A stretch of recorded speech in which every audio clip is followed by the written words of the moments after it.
Hi dears. അപ്പോൾ ഇന്നൊരു evening വ്ലോഗാണ് കേട്ടോ. അപ്പോൾ ഞങ്ങൾ വൈകുന്നേരം എസ്ലിൻ്റെ മുടി വെട്ടിക്കാമെന്ന് കരുതി. പിന്നെ പുറത്തു പോകേണ്ട ഒരു ചെറിയൊരു ആവശ്യം കൂടി ഉണ്ടായിരുന്നു.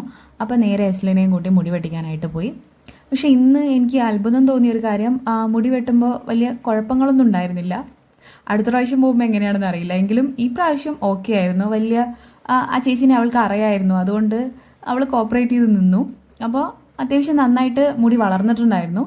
അപ്പോൾ നന്നായിട്ട് വെട്ടി. എനിക്ക് ഭയങ്കര ഇഷ്ടമായിട്ടോ. മുടി വെട്ടി കഴിഞ്ഞപ്പോൾ ആസ് യൂഷ്വൽ എസ്ലിന് ഒരു കുഞ്ഞു ട്രീറ്റൊക്കെ കൊടുത്തു. അത് കഴിഞ്ഞതിന് ശേഷം ഞങ്ങൾ തിളക്കത്തിൽ പോയി കുറച്ച് ഫാൻസി ഐറ്റംസൊക്കെ നോക്കി വാങ്ങിക്കാനുണ്ടായിരുന്നു. കുറച്ച് തപ്പലും തിരയിലൊക്കെ ഉണ്ടായിരുന്നു. അപ്പോൾ തിളക്കത്ത് കയറി കഴിഞ്ഞതിന് ശേഷം പിന്നെ എസ്ലിനെ കാണുന്നില്ല. അവൾ ഓരോ കോർണറിൽ പോയിട്ട് പിന്നെ അവളെ കാണില്ല. അപ്പോൾ ഇവളെ നോക്കലായിരുന്നു എൻ്റെ മെയിൻ പണി. അപ്പോൾ ഞാൻ എങ്ങനെയൊക്കെയോ സാധനങ്ങളൊക്കെ വാങ്ങിച്ചിട്ട് നേരെ വീട്ടിലേക്ക് പോവുകയാണ് ചെയ്തത്. വീണ്ടും അടുത്ത വീഡിയോ ആയിട്ട് കാണുന്നത് വരേക്കും ബൈ.